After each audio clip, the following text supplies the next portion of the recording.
constitué par les deux reins, à droite et à gauche, avec les uretères. Les reins, chaque rein est constitué ou présente deux faces, une face antérieure, face postérieure, bord externe, bord interne, pôle supérieur qui répond à la surrénale, ici c'est la surrénale, les deux surrénales, et pôle inférieur. Chaque rein est de environ 12 cm de longueur, 6 cm de largeur et 3 cm d'épaisseur. Le rein droit est plus bas situé que le rein gauche car il est poussé en bas par le foie qui existe à ce niveau. Le rein droit, son pôle supérieur, arrive jusqu'au bord inférieur de 11e côte, alors qu'à ce niveau, le bord supérieur du rein gauche arrive au bord supérieur du 11e côte. Ici, bord inférieur de 11e côte, ici, bord supérieur du 11e côte. Ici, du rein, il y a les uretères qui arrivent jusqu'au niveau du bas appareil urinaire. Ici, les uretères, chaque uretère présente 4 segments, segment lombaire, segment pelvien, segment iliaque, ici, et segment intramural au niveau de la vessie. Les reins, donc, chaque rein présente une partie centrale qu'on appelle sinus rénal, qui est située à ce niveau, et partie périphérique, c'est le parenchyme rénal.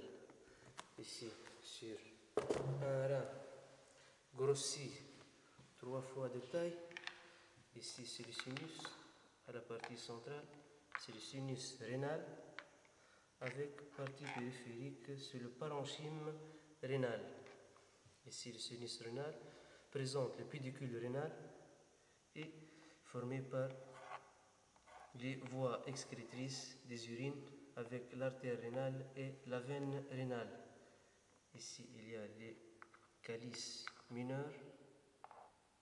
Les calices mineurs qui sont de nombre de 8 à 10, puis les calices majeurs qui sont environ de 3, le nombre est de 3, puis le bassinet ou pied lent, puis l'urétère.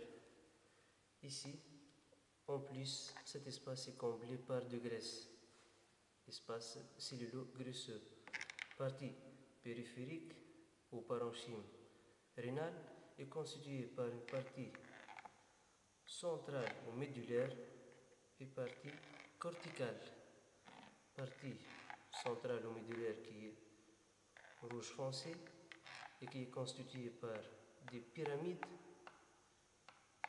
Les pyramides sont du nombre de 8 à 10, qu'on appelle les pyramides de Malpighi, qui sont de forme triangulaire avec le sommet du côté du sinus qui se termine au niveau du calice mineur par les papilles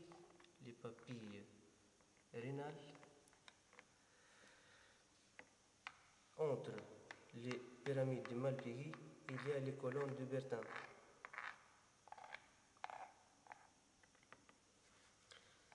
La corticale, donc, qui est moins foncée et qui présente les glomérules. Ici, les glomérules. Ici, l'artère rénale va donner les artères segmentaires qui vont passer aux différentes régions du rein. Ici, la partie donc du pyramide de Malpighi avec la corticale correspondante, ici augmentée ou grossie 120 fois. On voit ici, donc, ici les glomérules avec capsule de Bowman, ici tube contourné proximal, lance dans le lait, tube contourné distal et le canal collecteur. Donc, c'est ce qu'on appelle ici le néphron. Le néphron constitue, chez les spécialistes d'histologie, ces structures sont glomérules, type contourné proximal, anse d'un lait et type contourné distal. Et les néphrologues ajoutent au néphron le type collecteur. Le type collecteur. Il y a deux types de néphrons. Ici, c'est néphron rénal superficiel qui présente une anse d'un lait qui est courte, avec sa partie grêle courte, et s'enfonce peu au niveau de la médulaire, alors que ici, il y a des néphrons ici juxtamédulaires qui présentent une anse d'un lait qui s'enfonce au niveau de la médulaire, s'enfonce profondément au niveau de la médulaire, avec une partie grêle de l'anse d'un lait qui est longue.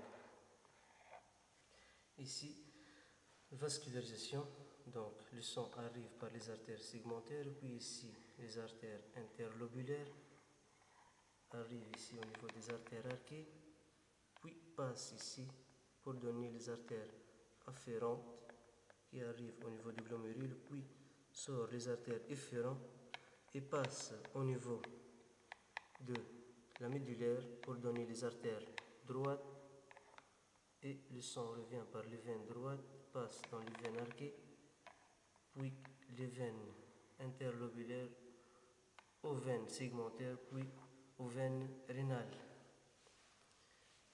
Ici, c'est le glomérule avec ici capsule de Bowman, ici l'artère afférent et efférent, avec ici type contourné distal, et à ce niveau le type contourné proximal.